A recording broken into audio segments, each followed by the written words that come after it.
आपकी एकेडमी के बाहर लोग खड़े रहते हैं, आइए मुनाजरा कर लें, आप दरवाजा ही नहीं खोलते। इतना तो होता ही नहीं है ना, खुद चैलेंज देते हैं और हम कहते हैं सर आप तशरीफ ले आएं, बात कर लें, भाग जाते हैं। जो आ जाते हैं आप उनसे मिलते ही नहीं। ये एक अलग चीज है। किसी मुफ्ती अल्लामा से क्यों नहीं मिलते हैं आप? पिछले हफ्ते इरशाद भट्टी साहब आए थे, उनको भी मैंने कहा टाइम क़यामत तक बंदा ले, कोई भी नहीं आता। मुफ्ती तारिक मसूद साहब आए रहे ना। मेरे भाई मुफ्ती तारिक मसूद साहब कौन है? अभी यूट्यूब खोल लें, यूट्यूब तो का तो फिर का कोई नहीं है, खोल के देख। आपका और मुफ्ती तारिक मसूद का मुकाबला ये है कि फॉलोइंग किसकी ज्यादा है? ये नहीं है मुकाबला।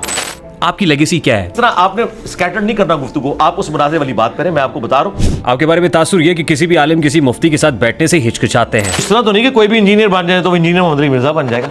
सर, नॉलेज और इन्फॉर्मेशन में क्या फर्क है? नमाज कैसे पढ़नी है ये कुरान में लिखा हुआ है। 1.5 ईंट की मस्जिद क्यों बनाई हुई है? नहीं, हमने तो बनाई नहीं, हम तो नमाज के पीछे पढ़ते हैं, चंदे इनको देते हैं। आप इस इशू को जितना बड़ा करके बताते हैं ना, मैं तो ये कह रहा हूँ कि 7200 फिरके बन जाएंगे सर। नहीं फिरके तासुर ये मिलता है कि आप अपने व्यूज के लिए करते हैं। दुनिया में कौन इंटरनेशनल स्पीकर है जो 17 साल से मुसलसल लोगों से मिल रहा हो और लोग उसे मिलने भी जाते हैं? इंजीनियर साहब, आपका जरिया माश क्या है? मसल्ला उठाता हूँ और उसमें से सोना निकाल लेता। गाने और मौसीकी में क्या फर्क है? गाना तो इस्लाम में जायज़ है। ये जो फैमिली व्लॉगिंग हो रही है इन दिनों, ये तो बड़ी खतरनाक चीज़ है। ये क्या हो रहा है? रोजा रख के आप फैमिली व्लॉग्स पे व्लॉग्स देख रहे हैं। तौबा जी। अच्छा, ये बताइए कि क्या दिहाड़ीदार शख्स जो है, दोस्तों वीडियो को स्किप ना करना, दूसरा पूरी वीडियो देखना, इंशाल्लाह आपको काफ़ी चीज़ों का पता चलेगा। और दूसरा वीडियो को लाइक और शेयर ज़रूर कीजिएगा, मेहरबानी। कि क्या दिहाड़ीदार शख्स जो है, जो दिहाड़ी लगाता है, उस पे भी रोज़ा फ़र्ज है? ये हकीकत है कि एक मजदूर आदमी मजदूरी के साथ रोज़ा नहीं रख सकता। अगर उसकी कोई भी हेल्प नहीं करता तो ठीक है, वो मजदूरी करे, रोज़ा छोड़ दे।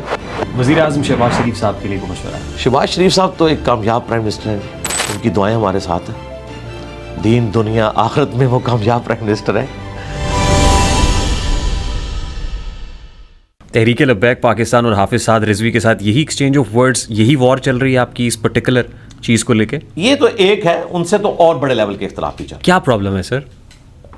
उनसे सबसे बड़ा कि वो बरेलवी हैं? जी, उनसे सबसे बड़ा इख्तिलाफ ये है कि उन्होंने मैदान अमल में उतर के एक पॉडकास्ट में आपके साथ के एक शरीफ आदमी को सामने बिठा के यूं अपने जानों पे हाथ मारा कि मैं इंजीनियर को उस दिन मानूंगा जब वो यूं मेरे सामने बैठ के दीन की बात करेगा। तो मैंने अगली इतवार को वीडियो बना दी कि ठीक है जी, मैं तैयार हूं, आ जाएं आप हमारी एकेडमी में। आज ऑलमोस्ट को 6 महीने हो गए, भाग गए। ये हमारा इख्तिलाफ है कि एक तरफ हमें गुमराह कहते हैं और फिर जब चैलेंज देते हैं, हमें खुद चैलेंज देते हैं और हम कहते हैं सर आप तशरीफ ले आएं, बात कर लें, भाग जाते हैं। जो आ जाते हैं आप उनसे मिलते ही नहीं है। ये एक अलग चीज़ है। देखें, आ जाना और चीज़ है, आपके घर एक बंदा खुद बिन बुलाए मेहमान की तरह पहुंच जाए, ये चीज़ और है। आपकी एकेडमी के बाहर लोग खड़े रहते हैं, आइए मुनाजरा कर लें, आप दरवाजा ही नहीं खोलते। इतना तो होता ही नहीं है ना मेरे भाई, ऐसे तो कभी नहीं होता। आपने फैक्ट्स और फिगर्स 24 न्यूज़ पर रखे, किसी सहाफ़ी की रिसर्च को गलत साबित किया, तो क्या अगले दिन उस सहाफ़ी को 500 बंदा लेकर रेहान तारिक के घर पहुंचना चाहिए कि भाई बाहर निकल, मैं मुनाजरा करने आया हूं? इस तरह तो नहीं होता। वो अपने फैक्ट्स और फिगर्स को सामने रखेगा। हाँ, अगर रेहान तारिक कहे कि मैं यहां बैठा हूं, आके मुझसे बात कर लो, मैं तैयार हूं बात करने के लिए, तो जरूर जाना चाहिए। लेकिन अगर वो नहीं बुला रहा, अपना मुकदमा वीडियोस में रख रहा है, उसका भी काम है वीडियोस में उसको जवाब दे, और एक दूसरे को ये वीडियोस में जवाब देते हैं। मुझे तो छोड़ दें, कभी आपने सुना बरेलवी देवबंदी अहले हदीस जो एक दूसरे को मुसलमान भी नहीं समझते, कभी एक आलिम मॉब लेके दूसरे फिरके के बाहर गया है? कोई कहीं रवायत रिपोर्ट हुई है? मेरे पास आते हैं फेम लेने के लिए, वरना एक दूसरे को काफिर समझते हैं, एक दूसरे के पास नहीं जाते। अली भाई, मैं जर्नलिस्ट हूँ, मैं कोई मुफ्ती अलामा नहीं हूँ। मैं यहाँ आया, जनरल बात आपको मैं यहाँ आया हूँ, आपने मुझे इज्जत दी, मैं आपके साथ पॉडकास्ट पे हूँ, मैं आपका मेहमान भी हूँ। इस वक्त पॉडकास्ट में आप मेरे मेहमान हैं, लेकिन किसी मुफ्ती अल्लामा से क्यों नहीं मिलते हैं आप? मेरे से तो मिल रहे हैं आप। मैं एक जर्नलिस्ट हूं, मेरे पास कोई आज तक कोई कामयाब नहीं हुआ। पिछले हफ्ते इरशाद भट्टी साहब आए थे, उनको भी मैंने कहा टाइम क़यामत तक बंदा ले, कोई भी नहीं आता। मुफ्ती तारिक मसूद साहब आए रहे ना। नहीं, मुफ्ती तारिक वो इंतजार करते रहे। मेरे भाई मुफ्ती तारिक मसूद साहब कौन है? मुफ्ती, वो मुफ्ती हैं एक फिरके के छोटे से मुफ्ती। आप किसी बड़े मुफ्ती के साथ बैठना चाहते हैं? उसकी वजह यह है, देखें, उसकी वजह यह है, देखें, ये इसी तरीके से है कि गढ़ी शाहू लाहौर की टीम कहे कि हमने ऑस्ट्रेलिया के साथ वर्ल्ड कप में मैच खेलना है, तो इसका जवाब क्या दिया जाएगा कि भाई लेवल पे बात करो, आओ आपको किसी सिडनी की टीम से मैच खिला देंगे। जब नेशनल टीम से मुकाबला होगा तो इस लेवल पे होगा। आज तक किस आलिम, किस मुफ्ती का मुनाजरा चैलेंज किया? मेरी बात मुकम्मल होने देना, आपने जो बात की मैं मुकम्मल कर लूं। हमने किसी आलिम को मुनाजरे का कभी चैलेंज नहीं दिया, ये कहते हैं कि तुम्हारे हक पे होने की दलील ये है कि हमारे साथ बैठो, तो मैंने कहा बैठ जाऊंगा। लेकिन चूंकि हम इस लेगेसी को लेके चल रहे हैं और यहां पर लीडरशिप के ऊपर मैं फाइज हूं, मैं अपनी एकेडमी का एक छोटा सा बच्चा भेजूं और वो जाके मज़ार कायद के ऊपर यूं कहे मुफ्ती तकी उस्मानी बाहर निकल, मैं इंजीनियर का रैप आ गया, मेरे से मुनाजरा कर, तकी उस्मानी साहब कभी नहीं निकलेंगे, ये नॉनसेंस बात है। मैंने इनको कहा है कि हम इस लेगेसी को लेके चल रहे हैं, हमारी ऑडियंस व्यूअरशिप जो हमने अर्न की है पिछले 17 साल में अल्लाह ताला के फजलो करम से, कुरान और सुन्नत के दलाइल की रोशनी में, इसका कद काठ आपके तमाम उलमा से बढ़कर है। इसके बावजूद हम कहते हैं ये जस्टिफाइड नहीं है ना सर। मैं अगली बात करता हूं ना, जस्टिफाई के अभी यूट्यूब खोल रहे हैं, यूट्यूब तो का तो फिर का कोई नहीं है, खोल के देख लें। नहीं, यहाँ पे मयार फॉलोइंग है, सब्सक्राइबर्स हैं, व्यूज है वीडियो के। देखें, अगर आप इस तरीके से चलना शुरू करेंगे फिर दूसरी बैच शुरू हो जाएगी। नहीं, मैं आपको बात समझाने चाह रहा हूं। आपका और मुफ्ती तारिक मसूद का मुकाबला ये है कि फॉलोइंग किसकी ज्यादा है? ये नहीं है मुकाबला। मुफ्ती तारिक मसूद साहब एक फिरके के रिप्रेजेंटेटिव हैं, ठीक, उस फिरके के वो बड़े नहीं है, लेकिन मैं जिस लेगेसी को रिप्रेजेंट कर रहा हूं ना, उसमें मैं ही बड़ा हूं। आपकी लेगेसी क्या है? हाँ, कुरान और सुन्नत ये लिखा हुआ, ठीक है। आपका सोर्स क्या है? सोर्स रसूलुल्लाह की जात। वो नॉलेज कैसे ट्रांसफर हुआ हम तक? वो साहबा किराम रिज़वानुल्लाह अजमाइन, ताबईन, तबा ताबईन, ये टॉपिक साइड पे रह जाएगा। अभी आप वो मुनाज़े के उसको कंक्लूड करें। देखिए ना, देखिए आपने इस तरह आपने स्कैटर नहीं करना गुफ्तगू, आप उस मुनाज़े वाली बात करें, मैं आपको बता रहा हूं। उसके बाद आप जितने मर्जी सवाल करें, जब तक आप एक पेंडोरा बॉक्स खोलेंगे, उसके साथ उसकी क्रॉलरी निकालेंगे, तो हम उसका जवाब देंगे, अपने पास नोट रखें। आपने ये बात की ना, ये मैं क्यों क्लेम करता हूं, आपको बड़ी अच्छे तरीके से समझ आ गई कि ऑस्ट्रेलिया का मैच गड़ी शाहू की टीम के साथ नहीं हो सकता। और ऑस्ट्रेलिया अगर गड़ी शाहू की टीम को कहे आओ मेरे साथ आके चैलेंज करो, तो फिर कौन? अगर ऑस्ट्रेलियन टीम खुद गड़ी शाहू वालों को कोई आओ नजर, फिर जाके खेलना चाहिए, बिल्कुल खेलना चाहिए। तो मोहम्मद अली मिर्जा साहब जो कह रहे हैं कि ऑस्ट्रेलिया है वो, आप अपनी इंफॉर्मेशन, और मुफ्ती तारिक मसूद जो गड़ी शाहू है, मैंने तो कभी कहा ही नहीं। आपने बैठ के उनको चैलेंज किया, वो आ गए ना, और आपने कहां कहा निकाले? यही तो झूठ है, हमने तो कोई नहीं। आपने कभी मुफ्ती तारिक मसूद को चैलेंज नहीं किया? मेरे भाई मैंने क्यों चैलेंज करना? आपने नहीं कहा मुनाजरा करो। मेरे भाई मैं किसी को भी चैलेंज नहीं करता। आपको हैरान कुन बात बताऊं, ये जितने चैलेंजेस हैं ये इनके किए हुए हैं, उसको मैं रिबटल करता हूं। चैलेंज ये करते हैं, आप मुफ्ती हनीफ कुरैशी साहब आए, उनसे भी पूछ लें, उनकी वीडियो रिकॉर्ड है कि मैं अपनी मर्जी से गया था, मुझे इंजीनियर साहब ने नहीं बुलाया, ना उन्होंने मुझे कोई चैलेंज दिया। हम वीडियो में अपना मुकदमा रखते हैं और कहते हैं इसका जवाब वीडियो में दें। उसके मुकाबले पर वो इस तरह की एक्टिविटी परफॉर्म वो आपके लिए वीडियो बनाना आसान है ना? आप बात पूरी सुन लें, क्योंकि आपने एक मुकदमा, आपकी तो इन्फॉर्मेशन ही नाकिस निकली, तो अब मुझे आपको बात समझानी पड़ेगी ना। ये नाकिस इन्फॉर्मेशन निकली कि मैंने बुलवाया, हम नहीं किसी को बुलवाते। इन्होंने कहा कि तुम्हारे हक पे होने की दलील यह है कि तुम हमारे साथ बैठो, तो मैंने कहा मैं बैठने के लिए तैयार हूं, अपने बड़े से अपने हक में वीडियो बनवा लो कि ये मेरा रैप है। तो मुझे किसी गली मोहल्ले के इमाम मस्जिद के साथ बिठाओ तो मैं बैठूंगा, लेकिन तुम्हारा बड़ा ये कहेगा कि ये मेरा रैप है, इसकी जीत मेरी जीत, इसकी हार मेरी हार, जो तुम समझते हो, इसके दलाइल मेरे दलाइल है, ताकि मुझे उसके बाद किसी के साथ बैठना ना पड़े। अभी तक तो ना बरेलवियों में, ना देवबंद में, ना अहले हदीस में किसी बड़े ने अपने किसी छोटे के हक में कोई वीडियो नहीं बनाई, और बड़े जो हैं वो सामने नहीं आते। अली भाई, आपके बारे में एक तासुर है, आपके बारे में तासुर ये कि किसी भी आलिम किसी मुफ्ती के साथ बैठने से हिचकिचाते हैं आप। नहीं, मैं तो तैयार हूं, आप ले आए मुफ्ती तकी उस्मानी साहब को, ले आए, किराया मैं दूंगा। आप समझते हैं कि आपका कद मुफ्ती तकी उस्मानी के कद के बराबर है? देखिए फिर वही बात होगी ना। आप इस तरह कह रहे हैं कि वर्ल्ड कप में टीमें मध्य मुकाबल हुई, और आप कह रहे हैं कि जिम्बाब्वे का मैं ऑस्ट्रेलिया से मैच नहीं होने दूंगा क्योंकि जिम्बाब्वे की टीम उस लेवल की नहीं है। लेकिन आपको बताया जाएगा कि भाई थोड़ी पढ़ी लिखी दुनिया में आए, जिम्बाब्वे भी एक मुल्क है, और एक मुल्क जब दूसरे मुल्क से मैच खेलता है उसमें यह नहीं देखा जाता कमज़ोर टीम कौन सी है, लेवल ये है। इसी तरीके से अगर पाकिस्तान का प्राइम मिनिस्टर जाके यूके के प्राइम मिनिस्टर को मिलता है, तो यूके का प्राइम मिनिस्टर उसको नहीं कहेगा कि हम ग्रेट ब्रिटेन से ताल्लुक रखते हैं और आप तो हमारे गुलाम रहे और आज तक हो। ये लेवल बराबर ही शुमार किया जाता है दुनिया में मध्य मुकाबला आने के लिए। ये खुद पसंदी है, खुद सताइश है, आपको जो एस्टैब्लिश, ये सेल्फ ऑब्सेस्ड है भाई। अगर मैं एक एंकर को ये बात नहीं समझा सक रहा कि जिम्बाब्वे का मैच ऑस्ट्रेलिया के साथ क्यों होता है, तो मेरा ख्याल है हमें तो बात करने की जरूरत नहीं है। मैं तो कॉमन सेंस पे बात कर रहा हूं। ऑस्ट्रेलिया बड़ी टीम है ना, यानी आप अपने आप को सुपीरियर कह रहे हैं। मैं कहता हूं वो ऑस्ट्रेलिया मान जाए, मुझे जिम्बाब्वे कह लें, मैं तैयार हूं। नहीं, मुफ्ती तारिक मसूद के कॉन्टेक्स्ट में उनको गड़ी शाहू कहा, अपने आप को ऑस्ट्रेलिया कहा। मेरे भाई मैं सॉल्यूशन एंड पे आ जाता हूं, आप हमें जिम्बाब्वे कह लें, लेकिन अगर आप ये कहेंगे कि जिम्बाब्वे की टीम का गड़ी शाहू के साथ होगा, तो होगा पाकिस्तानी टीम के साथ, गढ़ी शाह की टीम के साथ फिर भी नहीं होगा। अली भाई, नॉलेज और इन्फॉर्मेशन में क्या फर्क है? अच्छा, ये आपको समझ आ गई, मेरी मुकदमा समझ आ गया जो मैं बताना चाह रहा हूँ? ये उसी की कंटिन्यूटी है जो मैं सवाल आपसे कर रहा हूँ। पहले आपको ये मुकदमा समझ आ गया, उसी सिलसिले की कड़ी है जो सवाल मैंने आपसे किया। आपको ये मुकदमा समझ आ गया कि एक मुल्क की टीम का दूसरे के साथ जब मुकाबला होता है तो बराबरी देखी जाती है। टीम के साथ नहीं होता, बल्कि मुल्कों के लेवल पे उसे बराबर देखा जाता है, चाहे दूसरी जीरो टीम हो, लेकिन लेवल ये होता है। ठीक, आपका लेवल बड़ा है। नहीं, मेरा लेवल नहीं यार, फिर आप उसको गलत रंग आप एक कदावर शख्सियत है। सरकार, मैं ये बात कर रहा हूं कि वो अपने फिरके में बड़े हैं और हमें ये क्लेम करते हैं कि हमने पैरेलल में एक नई थॉट लॉन्च की है, तो उसका कस्टोडियन तो मैं हूं ना। तो फिर जब मैं उसका कस्टोडियन हूं, रसूलुल्लाह की दावत का सल्लल्लाहु अलैहि वसल्लम, और इनकी ख्वाहिश है कि मुझसे बात करना चाहते हैं, जब बात की बारी आती है तो अपना बच्चा भेज देते हैं। नहीं, ऐसे नहीं होगा। आपके तो 5 लाख बच्चे सिर्फ मौलाना फजलुर रहमान के हाथ पे बैत है, मुझे उम्र नू भी मिल जाए तो एक बच्चे को मैं गिराऊंगा, वो कहेगा ये तो बच्चा है ही कुछ नहीं था, दूसरे से बात करें। तो हम डायरेक्ट फाइनल खेलते हैं ना भाई, अपने बड़े को लॉन्च करो। और अगर बड़े को लॉन्च नहीं कर रहे तो इसका मतलब यह है कि तुम्हारे बड़े ये समझते हैं, और ये भी इनकी ख्वाहिश पे। मैंने आपको क्लैरिफाई कर दिया, मैंने आज तक कभी किसी को मुनाजरे का ना चैलेंज दिया, ना मुस्तकबिल में देने का इरादा रखता हूं। जब ये कहते थे तुम्हारे हक पे होने की दलील ये कि हमारे उलमा के सामने बैठो, तो मैंने कहा कि फिर लेवल ये होगा, अपने बड़े को लॉन्च करो। मुझे जिम्बाब्वे समझ लो, अपने बड़े को ऑस्ट्रेलिया समझ लो, मैं बात करने के लिए तैयार हूं। सर, नॉलेज और इंफॉर्मेशन में क्या फर्क है? इंफॉर्मेशन आपको दुनिया में मुख्तलिफ टॉपिक्स के ऊपर हो सकती है, और उसमें आप इंफॉर्मेशन किसी की गलत भी साबित कर सकते हैं कि आप तक बात इस तरीके से पहुंची है। नॉलेज भी बाज़-औक़ात गलत हो सकता है, लेकिन दलाइल की बुनियाद के ऊपर होना चाहिए। सिर्फ सुनी सुनाई इंफॉर्मेशन पे ना हो, आप बुकिश उस इंफॉर्मेशन को जस्टिफाई करें तो फिर हम उसे नॉलेज कहेंगे। वो बुकिश होना चाहिए। जो कुछ आपके पास है ये नॉलेज है या इंफॉर्मेशन है? नॉलेज है, बुकिश है। हम तो हर चीज कोट करते हैं।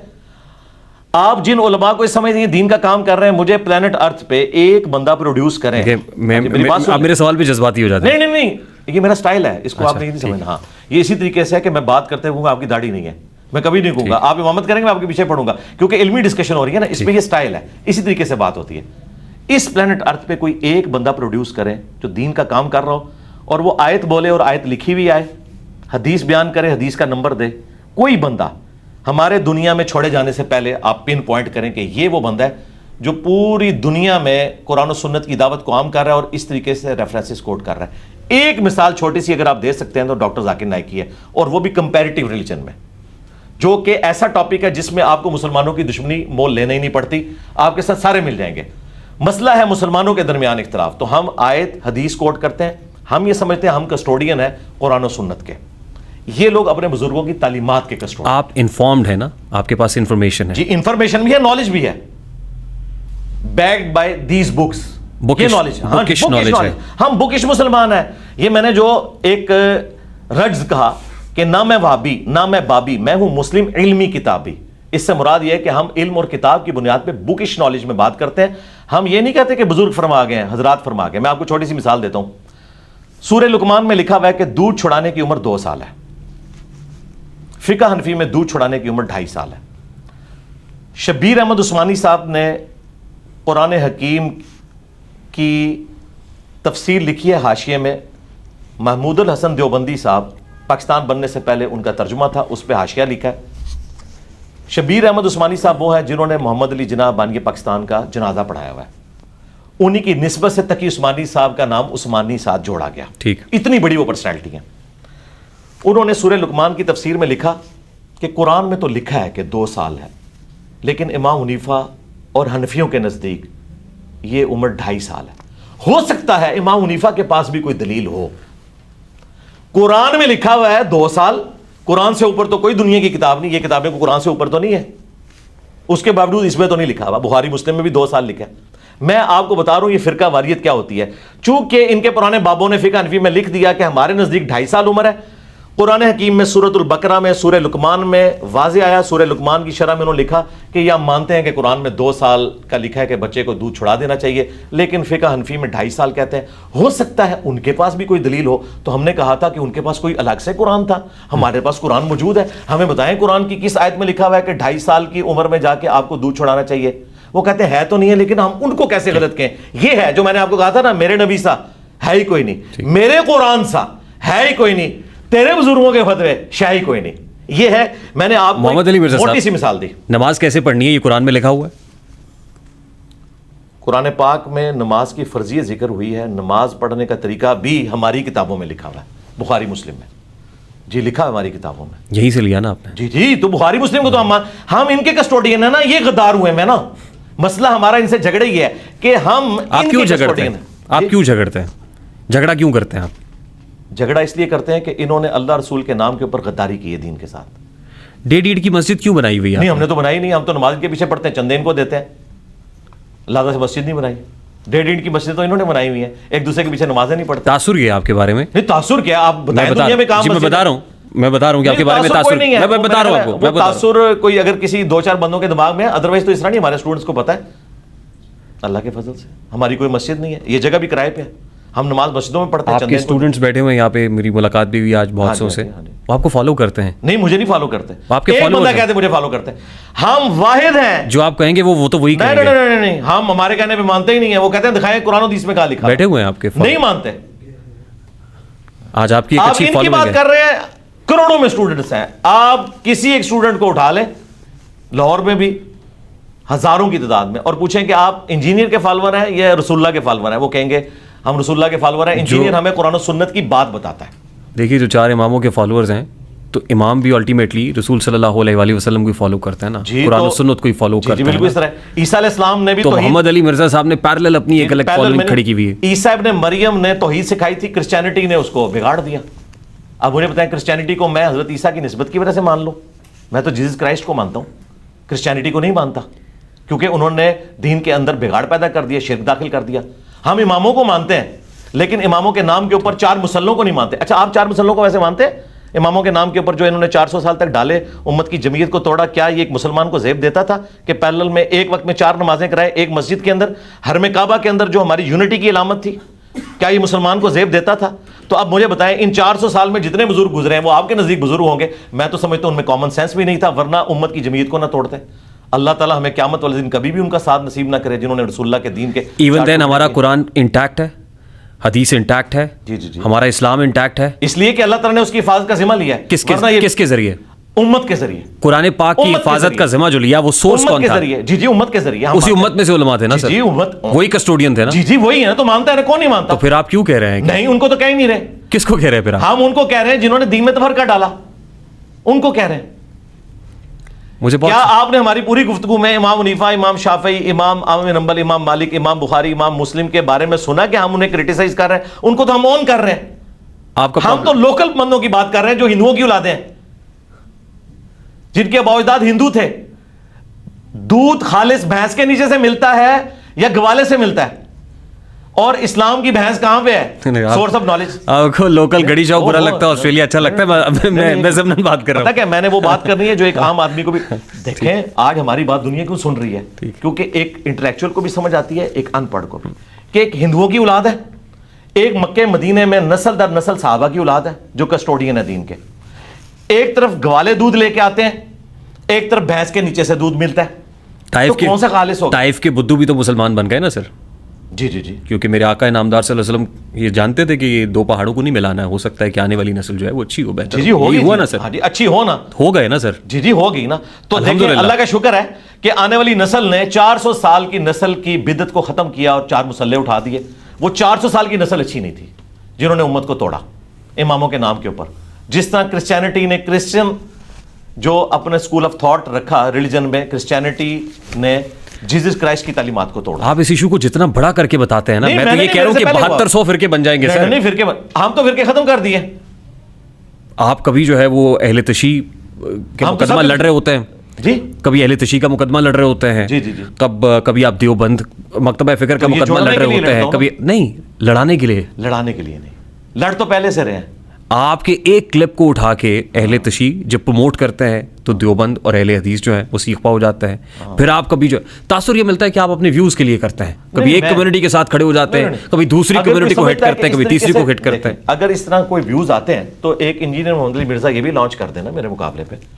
आप क्या समझते हैं, इस मॉडर्न दौर में जो बंदा चरम जुबानी से बोल ले और नॉलेज कोई ना हो तो चाहत फतेह अली खान की तरह एक वीडियो ही वायरल होगी, उसके बाद 0 से मल्टीप्लाई हो जाएगा। ये सारे 0 से मल्टीप्लाई क्यों हो गया? 5-5 मिलियन सब्सक्राइबर है और व्यूअरशिप 2-2.5 हज़ार से ऊपर नहीं जाती है। ज़ाहिर है मवाद नहीं है उनके पास। अगर ये समझते हैं कि मेरी बातों में मवाद है तो इसी को ये रिप्रोड्यूस कर लें। हम व्यूज के लिए नहीं करते, व्यूज के लिए करें तो हम कहें कि ये काफिर है। हम मुकदमा, आपने बड़ी अच्छी बात की, हम शिया का मुकदमा अहले सुन्नत की अदालत में लड़ते हैं कि शिया भी मुसलमान है, यहां इनको गलती लगी, हम इनकी इस्लाह करेंगे। अगर हम इनको लड़वाएं ना, फिर वाकई हम मुजरिम हैं। लड़ रहे थे, हमने कहा कि लड़ाई माफ करो, अल्लाह का घर साफ करो, सब एक दूसरे के पीछे नमाजें पढ़ो। कितने अरसे से कर रहे हैं आप ये?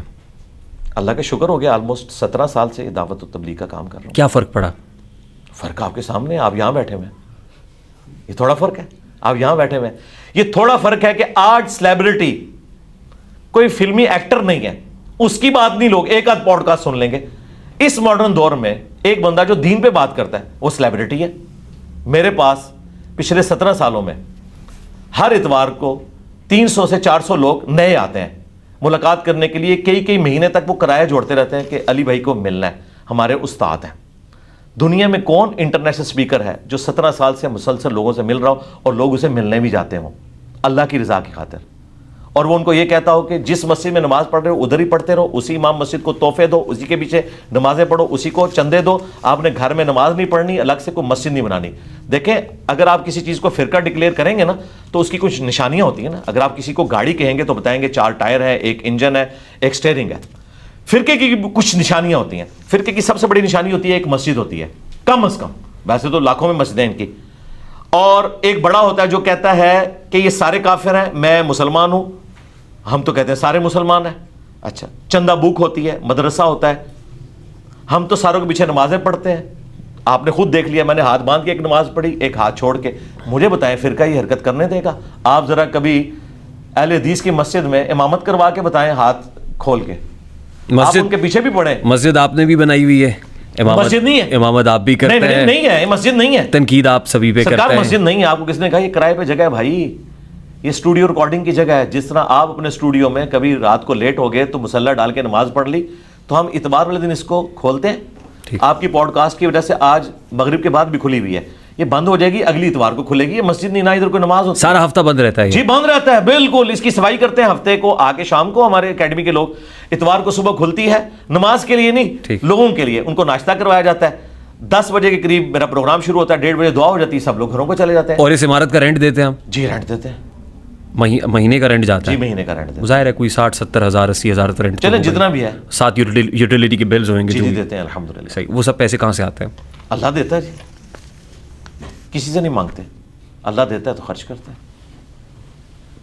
ये तो बड़ा सेठ जो करप्शन कर रहा होता है, उसने भी घर के बाहर लिखा हुआ होता है हाजा मिन फजली रब्बी। नहीं, देखें, ना किसी से लेते हैं ना किसी से मांगते हैं, और कोई देता है उससे लेते भी नहीं, खुद से कर रहे हैं, अल्लाह चला रहा है। इंजीनियर साहब, आपका जरिया माश क्या है? मैंने बताया ना, मुसल्ला उठाता हूं और उसमें से सोना निकाल लेता हूं। नहीं, ये ऐसा नहीं ना, आप कोई जादूगर हैं क्या? नहीं, वैसे हो सकता है ऐसे। आप इंजीनियर हैं, मैं भी इंजीनियर हूं। वैसे हो सकता है ऐसे,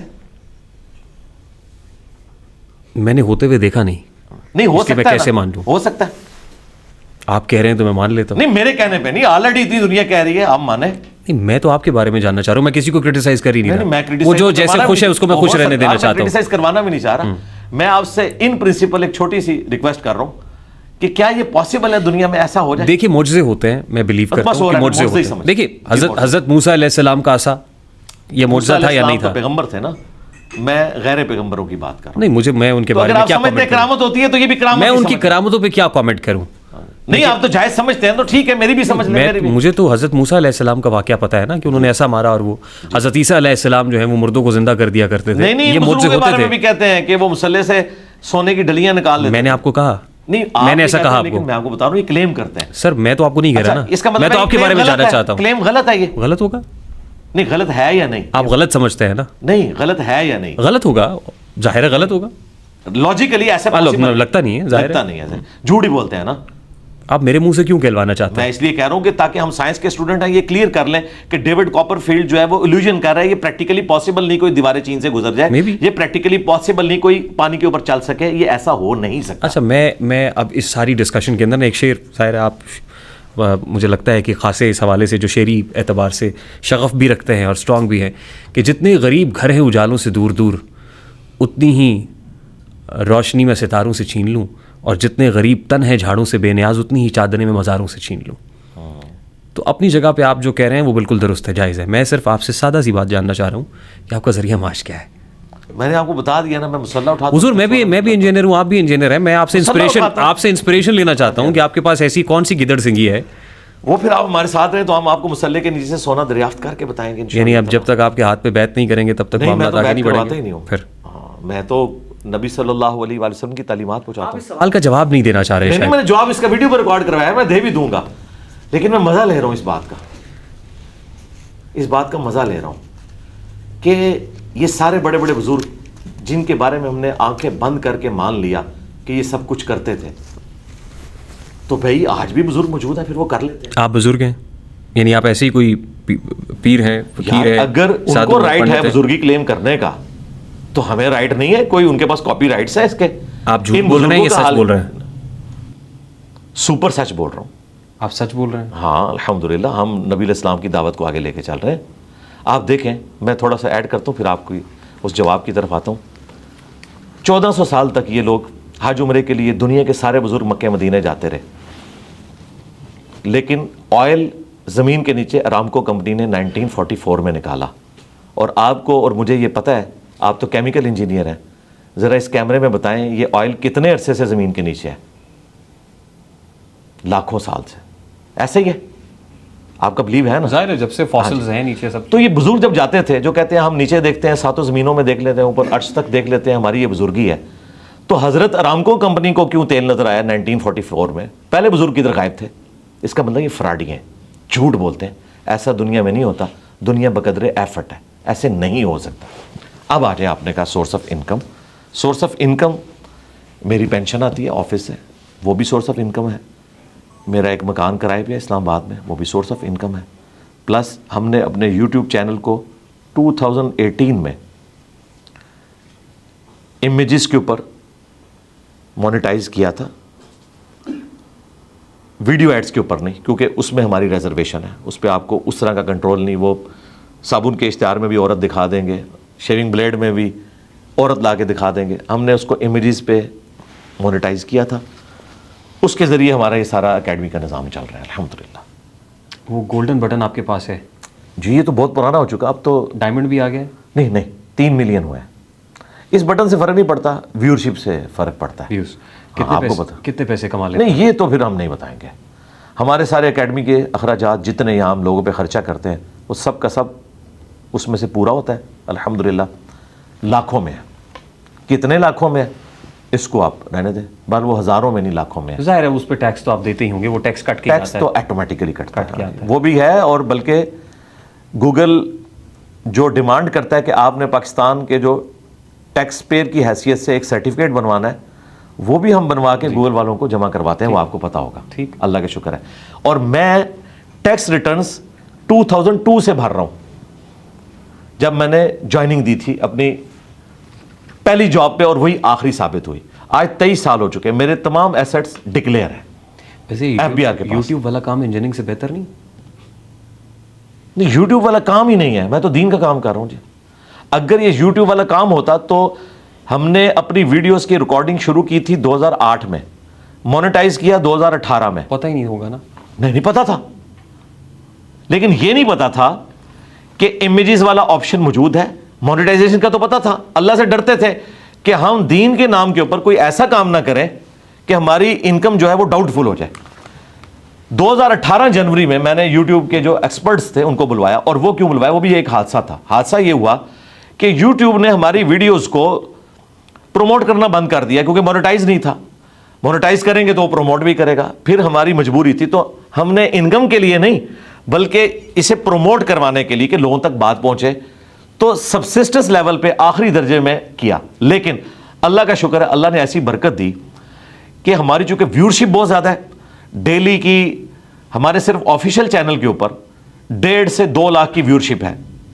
और उसमें यह नहीं कि आज जो मेरे क्लिप तो हम हफ्ते में 1 या बाजू का 2 अपलोड करते हैं, चूंकि हमारी वीडियोस रनिंग में रहती हैं और अल्लाह ताला बरकत डालता है इस एतबार से कि उसका वॉच टाइम ज़्यादा होता है, तो हमारे अल्हम्दुलिल्लाह इमेजेस पे भी इतना कुछ हमें मिल जाता है कि हम अपनी अकेडमी का ओ छोड़े जी 30-40 लाख की तरह से खुदा के लिए अल्लाह से डर जाए, इतने भी नहीं है, ये तो बहुत ज़्यादा ही आपने बता दिए। हाँ जी, देखो पुरानी वीडियोस भी और वॉच टाइम भी और जितने आपने व्यूज नहीं 30-40 लाख नहीं, 30-40 लाख नहीं है, 30-40 लाख नहीं है, बल्कि अकेडमी का खर्चा पूरा हो रहा है अल्हम्दुलिल्लाह। इंजीनियर्स को कहेंगे कि यूट्यूब चैनल्स बना लें? नहीं, हर बंदे की कॉम्पिटेंसी नहीं है। 70 साल में हम एक डॉक्टर इसरार प्रोड्यूस कर सके हैं। किंग एडवर्ड ने कई डॉक्टर निकाले, डॉक्टर इसरार तो एक ही निकला है। तो इस तरह तो नहीं कि कोई भी इंजीनियर बन जाए तो इंजीनियर मोहम्मद अली मिर्जा बन जाएगा, ऐसा तो नहीं होगा। कोशिश करके देख लें, उलमा नहीं बन सके इंजीनियर मोहम्मद अली मिर्जा, तो ये अल्लाह ताला की मर्जी है, किसी के काम को कबूलियत दे। हमारे उस्ताद डॉक्टर इसरार साहब कहते थे कि मुझसे ज़्यादा इल्म है लोगों के पास और लोग अच्छे तरीके से दरस कुरान कर सकते हैं, लेकिन अल्लाह ताला ने मुझे मकबूलियत दे दी है, मेरी आवाज़ में तासीर रख दी है, लोग मेरी बात सुनते हैं। हालांकि मैं कोई मुफ्ती नहीं हूँ, मौलाना नहीं हूँ।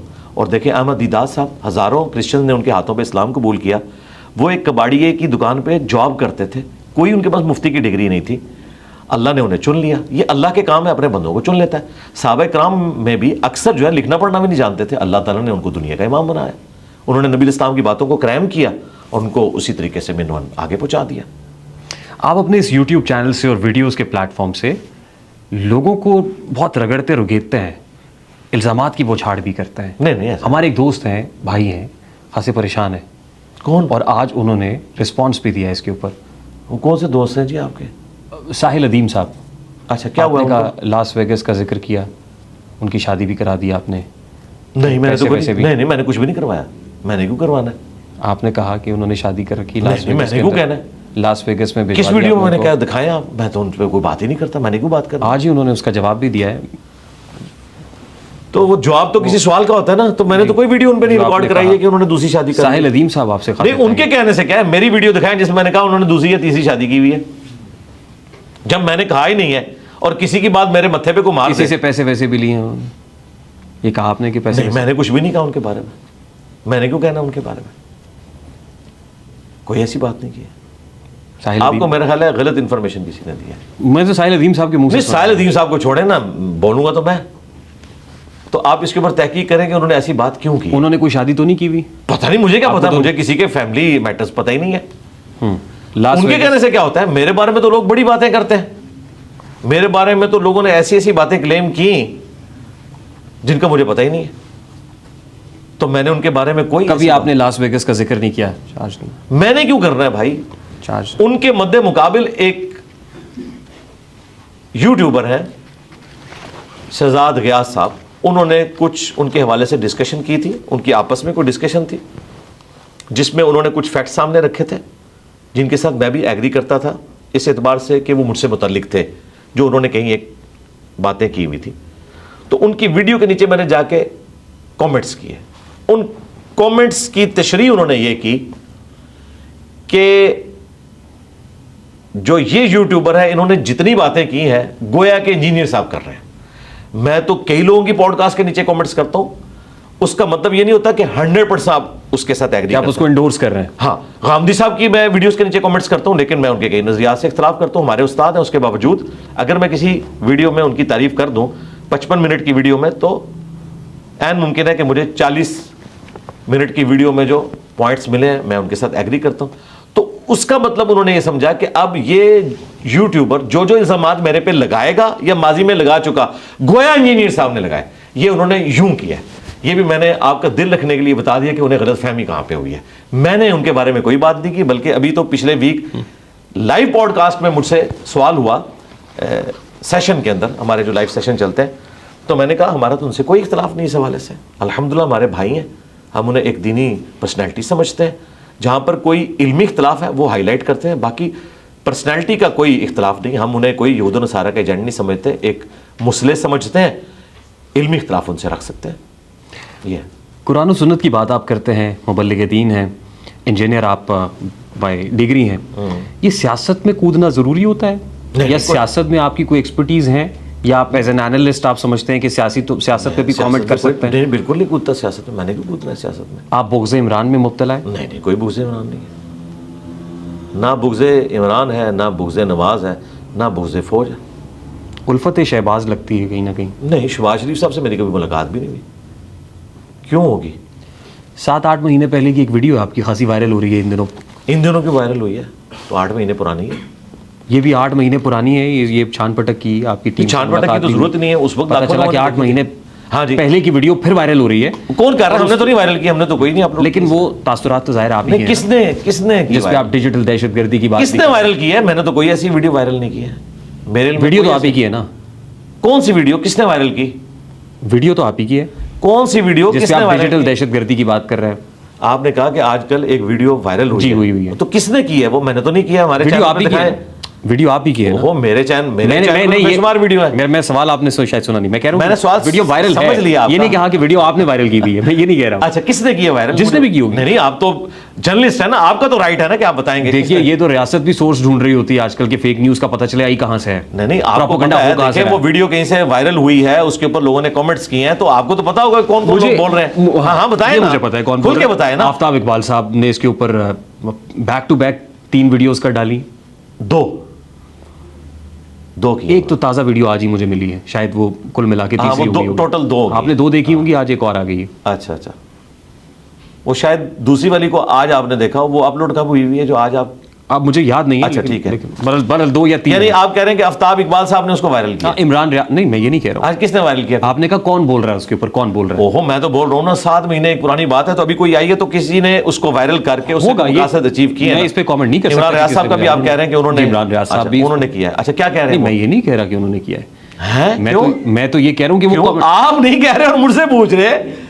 मैं ये नहीं कह रहा कि उन्होंने वायरल किया है। हाँ, वायरल के बारे में मैं नहीं कह सकता। वायरल उन्होंने किया ना, उन्होंने तो व्लॉग किया उसके ऊपर, आपके सामने, आप देख लें किसने वायरल किया हो। यूट्यूब के ऊपर पीटीआई के चाहने वालों में सबसे ज्यादा व्यूअरशिप उन्हीं की है ना।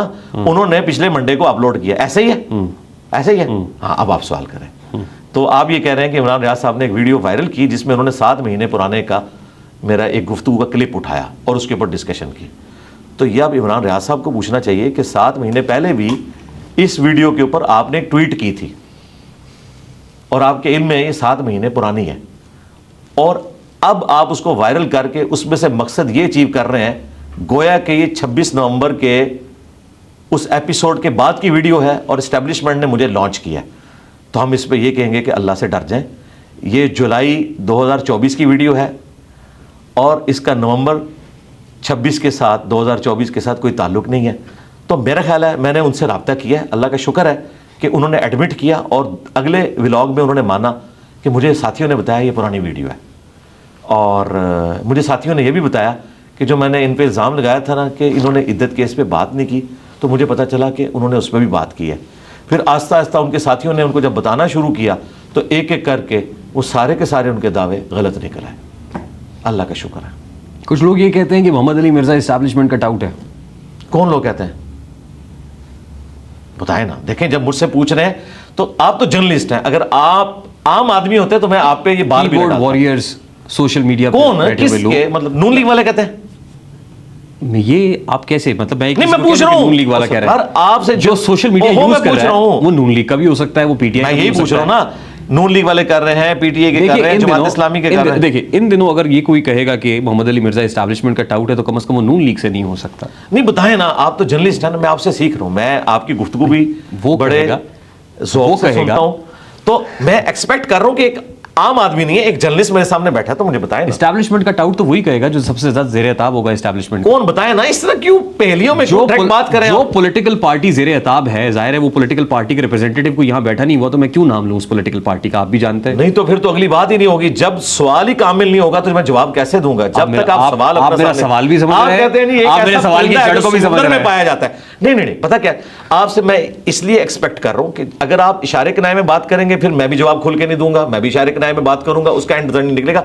आप खुल के बात करें कि ये लोग कर रहे हैं। मैं स्ट्रेट फॉरवर्ड कह देता हूं। अच्छा, कीबोर्ड वॉरियर्स का जो लफ्ज है, जी, वो इमरान खान के टाइगर से या पाकिस्तान तहरीक इंसाफ के फॉलोअर से मंसूब है।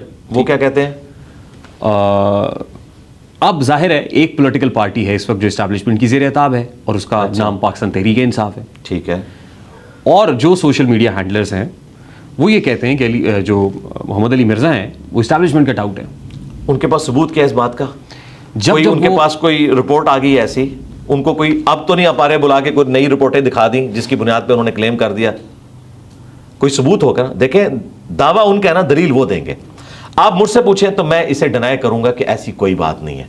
अब अगर किसी के पास सबूत है तो वो लेकर आए, मुझे झूठा साबित करे, बिल्कुल ऐसा नहीं है।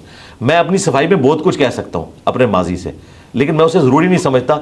जब किसी के पास कोई दलील ही नहीं है तो उसका फिर आगे से जवाब देने का फ़ायदा नहीं है। अल्लाह का शुक्र है हम ना कभी माजी में रहे, ना हाल में है, ना मुस्तकबिल में होंगे। हम इन प्रिंसिपल ये समझते हैं कि पाकिस्तान की इस्टेब्लिशमेंट का कोई काम नहीं है कि वो यहाँ की सियासत को डिसाइड करे और लोगों को हीरो बनाए, उसके बाद ज़ीरो बनाए। ये उनका काम ही नहीं है। उनको चाहिए वो अपना काम करें, पॉलिटिशियंस को अपना काम करने दें। बाकी जो माजी की गलतियाँ हैं वो कॉन्टीन्यूस उसी तरीके से चल रही हैं। अगर आज की इस्टेब्लिशमेंट चाह रही है कि उससे जान छुड़ाए तो वो कहते हैं कि मैं तो कंबल को छोड़ना चाहता हूँ, कंबल मुझे नहीं छोड़ रहा। वो उससे जान नहीं छुड़ा पा रहे और इसमें टाइम लगेगा। हमारी ख्वाहिश है कि ये अपनी माजी की गलतियों से सबक सीखें और मुस्तकबिल में अपने मामलात को बेहतर करें। किसी वक्त आप इमरान खान की तारीफ भी किया करते थे, यूं लगता था जैसे इमरान खान की मोहब्बत में गिरफ्तार है। पाकिस्तान की हिस्ट्री के कामयाब तरीन वो क्रिकेटर हैं और 92 में उन्होंने वर्ल्ड कप हमें जिताया। मैं आज भी उनकी तारीफ। उसके बाद आपका सॉफ्टवेयर तो नहीं अपडेट हो गया? 92 के बाद नहीं, 2018 के बाद। नहीं, 2018 से पहले मेरे जो मौक़िफ़ है वही 2018 के बाद है। मैं उनकी आज भी तारीफ़ करता हूँ, जो अच्छी बातें हैं उनकी, इस्लामोफोबिया पे जो। लेकिन उनकी सियासत से इख्तलाफ करते हैं आप? सियासत के अंदाज से, तर्ज सियासत से। जी, तर्ज सियासत से। और ये इख्तलाफ सिर्फ उनसे नहीं है, जिन जिन में वो खराबियां पाई जाती हैं उन सब से इख्तलाफ है कि आप इस्टेब्लिशमेंट को खुद दावत देकर सियासत में ना इन्वॉल्व किया करें। बाद में जब वो आपको निकालती है तो आप नजरियाती बन जाते हैं। जब तक आप हुकूमत में होते हैं तो सेम पेज का दावा करते हैं, निकाले जाते हैं तो वोट को इज्जतों वाली बात शुरू कर देते हैं।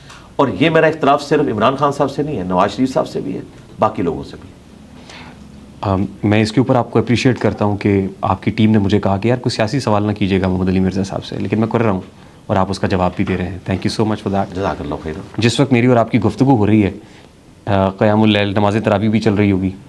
नमाज आपकी इमामत में पढ़ी, नमाज ईशा हमने, उसके बाद तरावी मैं भी नहीं पढ़ सका। आप उम्मन तरावी पढ़ते हैं? जी, रोज़ाना पढ़ता हूँ अल्हम्दुलिल्लाह। तरावी पढ़ते हैं आप? हाँ जी, सुन्नत है ये, ठीक, फ़र्ज़ नहीं है। अगर कोई नहीं पढ़ता तो उसका रोज़ा दुरुस्त है और वो गुनहगार भी नहीं होगा, लेकिन पढ़ ले तो बहुत अच्छी बात। क्योंकि माह मुक़द्दस है, माह रमज़ान में कुछ चीज़ें ऐसी हैं जो मैं अपनी क्लैरिफिकेशन के लिए, और ज़ाहिर है इस पॉडकास्ट सियासत खत्म हो गई आपकी, मुझे बड़ी खुशी है कि मुझे जल्दी खत्म हो गई है। मुझे आपकी टीम ने कहा था कि ज़्यादा सियासी सवाल नहीं कर रहे हैं, तो मेरा ख्याल है सियासत के लिए अलग से कोई आप एक प्रोग्राम रखें।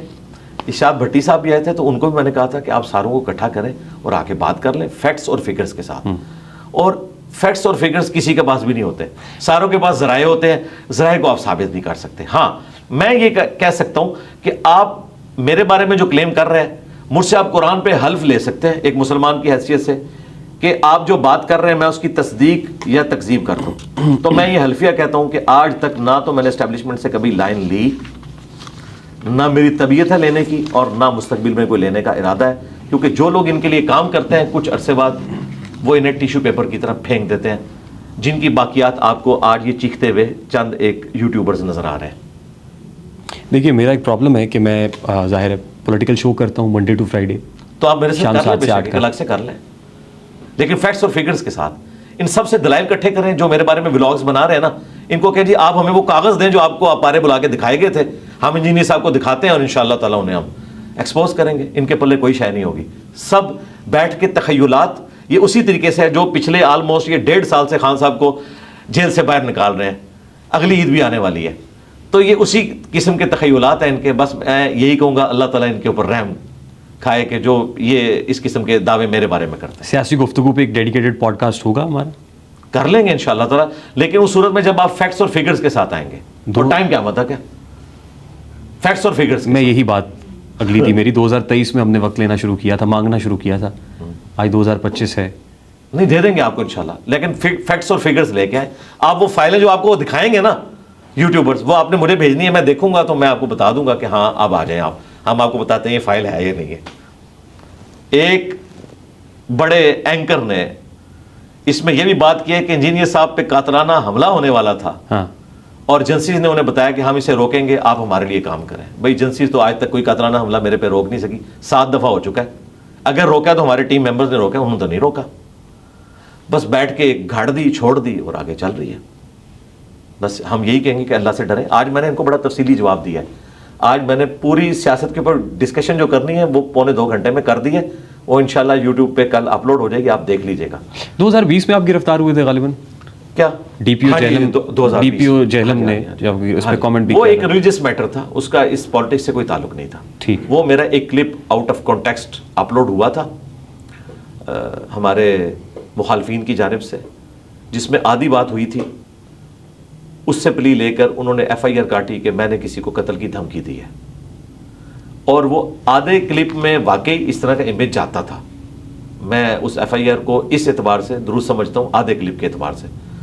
तो वो FIA में गई और उड़ गई, लेकिन उन्होंने इसकी बुनियाद पे जो एक मुकदमा खड़ा करना था वो कर दिया, अल्लाह का शुक्र है। उसके बाद उसी के बाद विकीपीडिया ने मेरा पेज बना दिया था, मुझे तो फ़ायदा ही हुआ। देखिए, लेकिन हसास गुफ्तगू पे FIRs का इंदराज हो जाया करता है। जी हो जाता है, लेकिन मैं कभी नहीं कहूँगा कि फ़लाँ वजह से हुआ, फ़लाँ वजह से। अगर कोई जेन्युइन मेरे सामने कोई चीज़ ऐसी आई है तो मैं उसे ऑन करूँगा। बाकी वीडियो ऐसी थी कि जिसमें इस तरह का शायबा जाता था, उसमें मेरा इतना जुमला नकल हुआ था कि दुनिया के सारे पीर कत्ल कर दिए जाएं, जी, बस इतना जी। हालांकि ये नहीं था, मैंने कहा था कि पीरी मुरीदी का निज़ाम बेसिकली जिन अहादीस से अपने सिस्टम को ड्राइव करता है वो बैतो खिलाफत से मुतालिक है, इमाम की बैत से मुतालिक जो खलीफतुल मुस्लिमीन होता है। और उसके बारे में बुखारी मुस्लिम हदीस है, जब एक खलीफा की बैत हो जाए और दूसरा कोई खिलाफत क्लेम करे तो उसे कत्ल कर दिया जाए। इसी बुनियाद पे मौला अली ने जंग सिफीन लड़ी थी हज़रत मुआविया के खिलाफ कि भाई मैं खलीफा हूं, मेरे खिलाफ तुम खड़े नहीं हो सकते। ये मैंने पूरी बात की। उसके बाद मैंने कहा कि अगर आप पीरी मुरीदी को खिलाफत की अहादीस से ड्राइव करेंगे तो आप इतना खतरनाक रिजल्ट खेल रहे हैं कि इसका रिजल्ट यह निकलेगा कि दुनिया में सिर्फ एक पीर बाकी रहेगा, बाकी सब कत्ल होंगे। फिर तो आपकी डॉक्ट्रिन में ये सारे पीर कत्ल कर दिए जाएं। बस ये आखिरी जुमला उन्होंने उठा लिया कि सारे पीर कत्ल कर दिए जाएं। वही नमाज के करीब मत जाओ जब तुम नशे की हालत में हो। तो इस तरह वो आउट ऑफ कॉन्टेक्स्ट था। वो क्लिप वायरल किया एक खास मकतबे फिक्र ने मेरे खिलाफ, और उसकी बुनियाद के ऊपर एक हंगामा खड़ा किया, प्रोटेस्ट उन्होंने किया, मॉब लेकर वो गए थाने में। थाने वालों ने मसले को डिफ्यूज करने के लिए FIR काटी खुद से, उनके नाम पे नहीं, उन्हें खुद से इसलिए काटी जाती है कि कल को फारिग कर देंगे। और जब अदालत के सामने वो मुकदमा पेश हुआ तो उन्होंने कहा ये तो FIA का केस है, FIA में भेजें अगर कोई वीडियो है ताकि इसका कॉन्टेक्स्ट चेक हो। मैंने तो अदालत के सामने रख दिया कि ये इसका कॉन्टेक्स्ट है। वो जब FIA में गया केस, उन्होंने वहाँ पर उसको एनालाइज किया तो उनका ये तो पूरी वीडियो यूँ थी, ये इन्होंने आउट ऑफ कॉन्टेक्स्ट कोट की है। अल्लाह का शुक्र है वो केस फारिग हो गया। इंजीनियर साहब, इन दिनों सहाफ़त भी इंतहाई हसास डोमेन है। पैका एक्ट लगते हुए, पैका एक्ट की कोई भी दफ़ा किसी भी वक्त जो है वो नाफिजुल अमल होते हुए देर नहीं लगती है, तो इसलिए ज़ाहिर है चीज़ों का ध्यान रखना चाहिए। और हमारे ऊपर तो बहुत कदगने हैं और हमसे बेजा में महसूस करते हैं, यूँ लगता है जैसे घुटन ज़दा माहौल है। मैं इसका इजहार आपके साथ बैठ के इसलिए कर रहा हूँ ताकि कैथारसिस हो सके। नपीतुल अंदाज में मैं यही कह सकता था। इसलिए भी शायद हम जो पॉलिटिकल मौजू है उस पर बहुत ज़्यादा बात अभी नहीं कर रहे, लेकिन इसको किसी वक्त के लिए रख लेते हैं। बस ख़त्म हो गया। मैं तो सियासत पे गुफ्तगू करें हम? नहीं, चले आगे चले, लेकिन फैक्ट्स और फिगर्स के साथ। खाली जनरल तो मैं नहीं, आपने कहा ना कि बाद में कर लेंगे, इसको बाद पे छोड़। हाँ, मैं कह रहा हूँ कि लेकिन हमारे पास फैक्ट्स के साथ हो ना। जनरल अगर आप मुझसे सियासत के ऊपर बात करेंगे मैं जरूर करूंगा, लेकिन अगर आप ये कहेंगे ना फलां ने ये किया, फलां के साथ ये हो गया, तो भाई यहाँ पर तो नहीं, हम जनरल बाजवा से लेके जनरल फैज हमीद से लेके जनरल आसिम मुनीर और फिर दीगर की बात भी करेंगे। उसमें जो बिल्कुल फैक्ट्स और फिगर्स हैं वो हमारे सामने नहीं होते हैं। कई एक चीजें जो जुबान सदे आम होती है लेकिन हम उनको साबित नहीं कर सकते। देखिए, मैं आपके साथ जरूर गुफ्तगू करता, आप कोई सियासी शख्सियत होती तो, या तो आप सियासी तजियाकार होते, या आप कोई MNA होते, सिटिंग MNA होते, या ऑपोजिशन में होते, तो मुझे बहुत मजा आता, मैं आपसे ये गुफ्तगू करता। सियासत तो जी हर मुसलमान को उसको समझना चाहिए और करना चाहिए, ये इस्लाम का हिस्सा है। तो हम देखेंगे कि आने वाले दिनों में आप इलेक्शन भी लड़ेंगे? नहीं, उसको प्रैक्टिकली उस तरीके से एग्जीक्यूट करना पाकिस्तान की सियासत को, तो मैं पाकिस्तान की सियासत को तो वो वाली सियासत समझता ही नहीं हूँ। नहीं, हम आपके साथ UK, US या ऑस्ट्रेलिया की सियासत पे तो बात नहीं करेंगे ना? नहीं, वो तो अच्छी आप कह लें कि इवॉल्व डेमोक्रेसीज है, मैं तो उनकी तारीफ करता हूँ। अब डेवलपिंग डेमोक्रेसी कह लें, हम तरक्की पजीर हमारा T0 तो हमेशा 99 पे साफ काट जाता है। यानी हमारी पॉलिटिकल जमातों ने जो एक मुशर्रफ के निकाले जाने से लेकर 2013-14 तक जो गेन किया था ना कि फौज बैकफुट पे चली गई थी, और आज़ादी थी उस वक्त आप ज़रा नजम सेठी साहब के शोज़ देखें, किस तरह वो इस्टेब्लिशमेंट को ललकार रहे होते थे। हमारे भाई मुनीफ फारूक के साथ बैठ के आप पुराने प्रोग्राम लगाए, आपके कानों से धुआं निकलता है कि पाकिस्तान ये जिगरा था पीपल्स पार्टी का, वो सुनते थे। आज आप सोच भी नहीं सकते। तो वो सारा का सारा मामला नहीं, हमने होते हुए देखा इन दिनों, डाइल्यूट हो गया। फिर 6 महीने के लिए हमारा चैनल भी बंद रहा। अच्छा जी, चैनल 24 नजम सेठी साहब की बरकतों से 6 महीने बंद रहा था। नहीं, सेठी साहब को मैं समझता हूँ कि वो टॉप के जर्नलिस्ट। मैंने देखा सियासत आपका बहुत दिलचस्पी लेते हैं, सियासी मौजू। सेठी साहब को रेगुलरली सुनता हूँ मैं, शाहजेब खानजादा को सुनता हूँ बड़े शौक से सुनता हूँ, मैं काशिफ अब्बासी को सुनता हूँ बड़े शौक से सुनता हूँ। जो गलत बातें हैं उनको मैं डिनाई करता हूँ, अच्छी बात है। मैं सियासी मौजू से आगे बढ़ना, हाँ चले चले, मैं अच्छी बात नहीं, मैं ऐसे तो आपके से शुगर लगा रहा था कि अगर आपने मुस्तकबिल में भी आना, ये ना हो आप अगली इतवार पहुंच जाएं तो फैक्ट्स लेके आने, साथ फाइलें लेके आनी है मेरी जो आपके पास होंगी, उसके बगैर तो मैं बात ही नहीं करूंगा। आपकी फाइलें हैं? नहीं, वो लोग कहते हैं ना मेरी फाइलें हैं जो मुझे दिखाई जाती हैं, तो मेरे में तो ऐसी कोई फाइलें नहीं है। हाँ, मतलब आपने या तो कोई मेरी फाइल एक ही है कि ये किसी के कहने में नहीं है, या आपने किसी पॉलिटिकल पार्टी में शमूलियत करनी हो, मुल्क की सियासत में कोई किरदार अदा करने जा रहे हो, अल्लाह ना। तो मैं जरूर आपसे बात, मैं सिर्फ इन पॉलिटिकल जमातों के लिए दुआ ही कर सकता हूँ कि अल्लाह ताला इन्हें इत्तेफाक के साथ रहने की तौफीक दे, आमीन। को एग्जिस्ट करे। कोई इरादा नहीं है आपका सियासत? नहीं, नेवर, नॉट एट ऑल। उसकी वजह है कि मेरी लेगेसी जो है किताब सुन्नत वाली, ये इतना बड़ा काम है कि उसमें मैं इसको पोल्यूट नहीं कर सकता इस तरीके से। अच्छा इंजीनियर साहब, मुझे बताइए कि ये रोज़े में मौसीकी सुनने से रोज़ा टूट जाता है? रोज़ा टूटेगा, हमारे दोस्त असल में जानना चाह रहे हैं। हाँ जी, मैं रमजान है, रोज़ा नहीं टूटेगा, फिल्म देखने से भी नहीं टूटेगा, लेकिन जो रूहानियत है रोज़े की, जो बुखारी में हदीस है कि अगर किसी का रोज़ा उसे बेहयाई और फोहश कलामी से नहीं रोकता तो अल्लाह ताला को उसके भूखा प्यासा रहने की कोई हाजत नहीं। ये हदीस है सही बुखारी में। रोज़ा तो अदा हो जाएगा, आप और काम कर लें, क्रिकेट मैच देख लें, आप डॉक्यूमेंट्रीज़ कोई देख लें, पॉलिटिकल शोज़ देख लें, आप कुरान हकीम का तर्जमा देख लें, नेशनल जोग्राफिक देख लें, डिस्कवरी चैनल देख लें, ध्रुव राठी को देख लें, इतनी उसकी ज़बरदस्त वीडियोस होती हैं नॉलेज के पॉइंट ऑफ व्यू से, आप ये देखें, इससे आप रोज़ा अपना पास करें और नमाज को टाइम पे पढ़ें। जी इंजीनियर साहब, गाने और मौसीकी में क्या फ़र्क है? गाना तो इस्लाम में जायज़ है अगर उसमें कोई शिरकी अल्फाज ना हो और झूठ की आमेज़श ना हो। बुखारी मुस्लिम में हदीस मौजूद है कि नबी अलैहिस्सलाम ने खुशी के मौका के ऊपर, शादी के मौका के ऊपर गाने की इजाज़त दी है। बल्कि एक अंसार की शादी थी तो सईदा आयशा से फरमाया कि तुमने गाने वाली औरत क्यों नहीं भेजी साथ, कि खुशी का मौका था, वो गाना गाती, लेकिन मर्द औरत का इख्तलात ना हो, मर्द मर्दों में, औरतें औरतों में, शादी ब्याह के मौका के ऊपर ये मामला कर सकती हैं। अब रह गया म्यूज़िक, उसमें इख्तलाफ है कि किस हद तक म्यूज़िक अलाउड है। बाज़ उलमा का मौक़िफ़ ये है कि दफ़ तो अलाउ है। नबी इस्लाम को वेलकम किया था अंसार मदीना में, उनके ननिहाल के ख़ानदान के लोगों ने दफ़ बजाकर, तलाअल बद्रु अलैना। और बाद लोग कहते हैं नहीं, ये दफ़ तक नहीं है, बाकी भी इंस्ट्रूमेंट्स इस्तेमाल किए जा सकते हैं, लेकिन ये तादाद बहुत थोड़ी है। मेजॉरिटी का यही मौक़िफ़ है कि दफ़ के अलावा बाकी जो इंस्ट्रूमेंट्स हैं उनको आप म्यूज़िक के तौर पर यूज़ ना करें। दोनों तो नातें भी इंस्ट्रूमेंट्स के ऊपर होती हैं। बस वो जो उलमा है वो तो उन नातों को प्रमोट नहीं करते। देखें, मुफ्ती मुनीवर रहमान साहब आए दिन नात खानों के बारे में इसलिए बोल रहे होते हैं ना। पाकिस्तान में जो टॉप के नात खान है उनमें से एक उवैस रज़ा कादरी साहब हैं। उन्होंने भी आज से आलमोस्ट कोई 10-12 साल पहले ये म्यूज़िक के ज़रिए नातों का सिलसिला शुरू किया था। तो उनके जो अपने पीर साहब थे इलियास कादरी साहब, उन्होंने मना किया तो उन्होंने फिर ख़त्म कर दिया सिलसिला। अब वो सिंपल नाते हैं जो एक स्टाइल है, बाकी उनका एक यूनिक स्टाइल है, उसमें पढ़ते हैं मगर म्यूज़िक यूज़ नहीं करते। आपने कहा कि वो देखें जिसमें गाने में ख़वातीन ना हो और ये इस तरह की चीज़, यानी ख़वातीन में कर सकती हैं, मर्दों में ना करें, मिक्स गैदरिंग ना हो। ठीक, तो ये जो फैमिली व्लॉगिंग हो रही है इन दिनों, ना, ये तो बड़ी ख़तरनाक चीज़ है। ये क्या हो रहा है? रोज़ा रख के आप फैमिली व्लॉग्स पे व्लॉग्स देख रहे हैं। जी देखें, ये फैमिली व्लॉग देखने से रोज़ा टूट जाता है? नहीं, रोज़ा तो नहीं टूटेगा, लेकिन रोज़े की रूहानियत तो टूट गई ना, फ़र्ज़ तो अदा हो जाएगा ना। रोज़ा तो उन्हीं चीज़ों से टूटेगा जिन चीज़ों से टूटता है, लेकिन इस तरह के काम करना और इससे व्यूज़ कमाना और उसमें कई चीज़ें झूठ पे मबनी हों, बिल्कुल पर्सनल लेवल की चीज़ें हों, उनको आप इस तरीके से शेयर करेंगे तो यंग जनरेशन के ऊपर बुरा असर पड़ रहा है जी इसका। हम तो इसे दुरुस्त नहीं समझते। हाँ, अगर कोई शख्स वैसे अपनी मसरूफियात शो करता है, उसने कोई पेट्स रखे हुए हैं, अपनी तालीम की मसरूफ, ये ज़रूर करे, लेकिन ये जो बिल्कुल पर्सनल बातें जो ये लोग अगर इनके घरों में झांक के कोई देखे तो बुरा मानेंगे, उसको वीडियो में रिकॉर्ड करवा के पब्लिक में आम कर रहे हैं, तो इसके ज़रिए तो ये हमारी अखलाकियात को बिगाड़ रहे हैं जी, सीधी सी बात। And who is responsible for this? रियासत, क्योंकि इन सारी चीज़ों को रियासत रोकेगी ना। रियासत को ये तो पता है कि हमारे खिलाफ कोई बात करे और रियासती इदारों की इज्जत स्टेक पे लग जाती है, उस वक्त तो ये ढूंढ लेते हैं बंदे।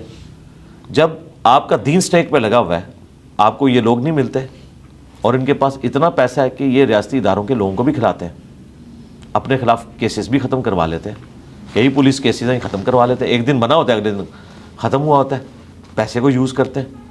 तो यहाँ पे अगर कानून सही तरीके से इम्प्लीमेंट हो तो फिर इन लोगों को इस तरह की मादर पिदर आज़ादी ना मिले पाकिस्तान के माहौल के अंदर।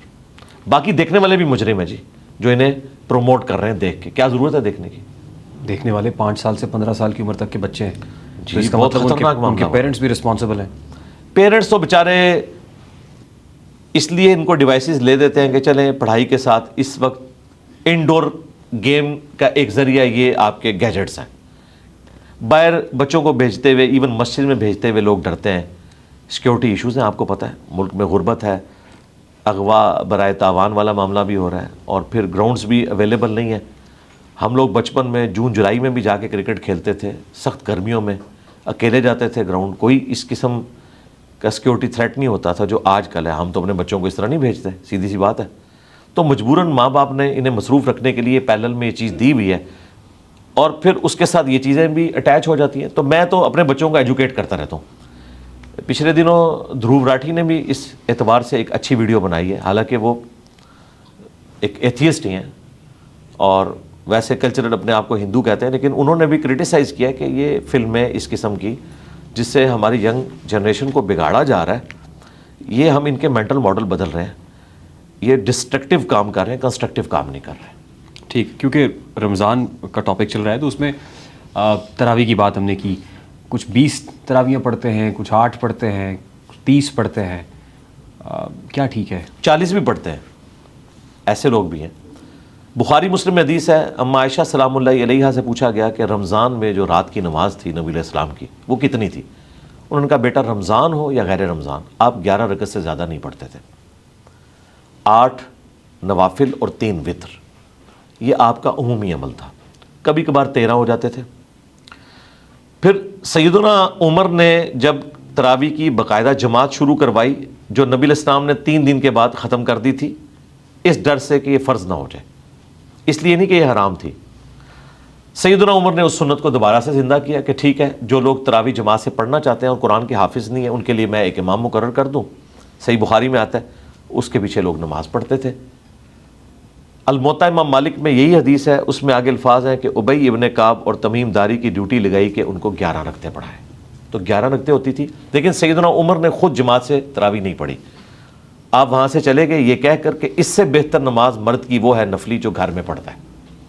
आज की डेट में भी नफली नमाज, सुन्नत मौक़दा हो, गैर मौक़दा हो, क़यामुल लैल हो, वित्र हो, ये घर में पढ़ना अफजल है एज़ कम्पेयर टू मस्जिद में पढ़ने के। तो ये जो बाजमात पढ़ते हैं नमाज तरावी, जी सुन्नत है, जायज़ है। जो चीज़ नबी अलैहिस्सलाम ने एक दिन भी की और उससे मना नहीं फरमाया हुर्मत के दर्जे में, वो कोई अगर रोज़ाना भी कर ले तो जायज़ है, उसे आप गलत तो नहीं कह सकते। ठीक। अच्छा ये बताइए कि क्या दिहाड़ीदार शख्स जो है, जो दिहाड़ी लगाता है, उस पर भी रोज़ा फ़र्ज़ है? जी रोज़ा फ़र्ज़ तो है उसके ऊपर। अब प्रैक्टिकली क्या वो रख सकता है या नहीं, और अगर वो नहीं रख सकता तो क्या करे? मैंने अपनी ज़िंदगी में कई पठानों को देखा है कि वो रमज़ान मुबारक में रात के वक्त मजदूरी करते हैं, दिन को रोज़ा रखते हैं। ठीक। उन्होंने अपनी टाइमिंग बदल ली है, उन्होंने खुद उसका सलूशन निकाल लिया है। ये सलूशन भी पॉसिबल है। हो सकता है हर एक के लिए पॉसिबल ना हो। अगर कोई ऐसा दिहाड़ीदार है कि जिसने दिन के वक्त ही काम करना है, उसे रात को कोई इस तरह का काम नहीं मिलता, तो उसके लिए हमारे पास सलूशन ये है कि हम उन लोगों को जो साहिब सरवत हैं रिक्वेस्ट करते हैं कि आप लोग इन लोगों को अपनी ज़कात में से दें, ये डिज़र्विंग है। 1 महीने का राशन डलवा दें, उनको आप इतना ख़र्चा दें कि वो बग़ैर मजदूरी के 1 महीना गुजार सकें, ताकि वो रोज़े रखें, उनको तो सवाब होगा, आपको भी पैरेलल में सवाब होगा। इसके अलावा तो मुझे कोई और सलूशन नज़र नहीं आता, क्योंकि हम वेलफेयर स्टेट में तो रह नहीं रहे, हम तो सिक्योरिटी स्टेट में रह रहे हैं। यहाँ तो हमारे सिक्योरिटी के खर्चे ही पूरे नहीं होते, तो वेलफेयर स्टेट कहाँ से बननी है? वरना अगर ये वेलफेयर स्टेट होती तो हम स्टेट से कहते हैं कि एटलीस्ट अगर इस्लामिक स्टेट है तो उसका काम है कि 1 महीने की तनख्वाह इनको भी दे दी जाए। पैकेजेस जिस तरह बेनज़ीर भुट्टो के नाम के ऊपर एक प्रोग्राम शुरू हुआ है, बड़ा अच्छा एक प्रोग्राम है, उसके ज़रिए गरीब लोगों तक पैसा पहुंच रहा है, इस तरह का कोई सिलसिला किया जाए। अदरवाइज़ ये हकीकत है कि एक मज़दूर आदमी मज़दूरी के साथ रोज़ा नहीं रख सकता। अगर उसकी कोई भी हेल्प नहीं करता तो ठीक है, वो मज़दूरी करे, रोज़ा छोड़ दे, और अगर फ़िदिया दे सकता है रोज़े का 1 वक्त का खाना एक मिस्कीन को तो वो दे ले, और अगर वो भी नहीं दे सकता तो ठीक है, अल्लाह ताला की तरफ रुजू लाए। अल्लाह ताला गिवन सर्कमस्टांसिस में उम्मीद है उसके साथ दरगुजर का मामला फरमाए। ठीक है, जैसे कोई पेशेंट है, इन पर्टिकुलर डायबिटिक है, शुगर पेशेंट है, उसके लिए गुंजाइश है? पेशेंट के लिए तो कुरान में आया कि मरीज़ और मुसाफिर ये रोज़े को छोड़ सकता है, बकिया के दिनों के लिए मौखर कर ले, बाद में उसकी गिनती पूरी कर ले। इसी की एक्सटेंशन है सही बुखारी में, अनस इब्न मालिक जब बूढ़े हो गए तो वो फिर रोज़ा नहीं रखते थे, एक मिस्कीन को 1 वक्त का गोश्त के साथ खाना खिलाते थे, और यही आयत पढ़ते थे कि मरीज़ और मुसाफिर रोज़े को छोड़ सकता है फ़िदिये के एवज़। हालांकि वो मरीज़ नहीं थे, बूढ़े थे, लिहाजा एक और चीज़ ऐड होगी कि बुढ़ापा भी मर्ज़ में लाई करता है। इसी की मज़ीद एक्सटेंशन जामिया तिरमिज़ी और अबू दाऊद में है कि नबी इस्लाम ने प्रेग्नेंट औरत और दूध पिलाने वाली औरत को भी अपने रोज़े मौखर करने की इजाज़त दी है, यानी वो भी मरीज़ की कैटेगरी में फॉल करेगी, वो बाद में रोज़े रख सकती है। और अगर एक औरत प्रेग्नेंट हुई, फिर 2 साल दूध पिलाया, फिर प्रेग्नेंट होगी, उमूमन ऐसा हो जाता है 6-7 साल गुजर गए, तो फिर वो एक रोज़े के बदले एक फ़िदिया देती जाए, एक मिस्कीन को 1 वक्त का खाना, जो कुरान में रिपोर्ट हुआ, जो आप खुद खाते हैं या उसके इक्विवेलेंट रकम। रोज़े रखने की हाजत नहीं है जब तक कि वो नॉर्मल कंडीशन में नहीं आ जाती। रहे वो मरीज़ जिस तरह के शुगर के मरीज़ हैं, जो परमानेंट मरीज़ हैं, जिनकी सेहत याबी की अब उम्मीद ही नहीं है, ज़ाहिर है उनका वो पैंक्रियास डिस्टर्ब हो चुका है, इंसुलिन लेते हैं, इंजेक्शन लेते हैं इंसुलिन। हाँ, अगर इंसुलिन लेकर वो अपना मेंटेन कर सकते हैं तो ठीक है, अपने खाने पीने की टाइमिंग को इस तरह एडजस्ट करें, वो रोज़ा रख सकते हैं। नहीं, लेकिन इंसुलिन का इंजेक्शन होता है, इंजेक्शन लगाने से रोज़ा बरकरार रहता है? रोज़े के दौरान ना लगाएं, सारी और अफ्तारी को यूटिलाइज करें। मेरे अपने सुसर हैं, उनके साथ ये मसला है, तो वो रोज़े रख रहे हैं। इंजेक्शन लगाने से रोज़ा टूट जाता है? हाँ, इंजेक्शन लगाने से रोज़ा टूटने के बारे में 2 राय हैं, चूँकि ये कुरान और सुन्नत में वाज़ेह मसला बयान नहीं हुआ। कुरान और सुन्नत में जो रोज़ा तोड़ने वाली चीज़ें हैं, उनमें वो चीज़ है जो आप हलक के ज़रिए मैदे तक पहुँचाते हैं। अब ये तो मैदे तक हलक के ज़रिए नहीं पहुँचती, ये या गोश्त में लगता है टीका, या लगता है किसी वेन के अंदर। इंसुलिन का तो गोश्त में ही लगता है और वो खुद ब खुद वर्किंग करना शुरू कर देता है। तो गोश्त वाला जो टीका है ना, इसके बारे में तो मेजॉरिटी उलमा का ये कहना है कि इससे रोज़ा नहीं टूटेगा, वेन वाले से टूट जाएगा। जबकि हमारा मौक़िफ़ ये है इसमें कि चाहे वेन वाला हो, गोश्त वाला हो, बुखारी में इब्न अब्बास का कौल है कि जिस्म में कोई चीज़ दाखिल कर दी जाए तो वो रोज़ा तोड़ देगी, और निकाली जाए तो रोज़ा नहीं तोड़ेगी। एहतियात इसी में है कि ऐसा शख्स उस एक रोज़े की फिर कज़ा देगा।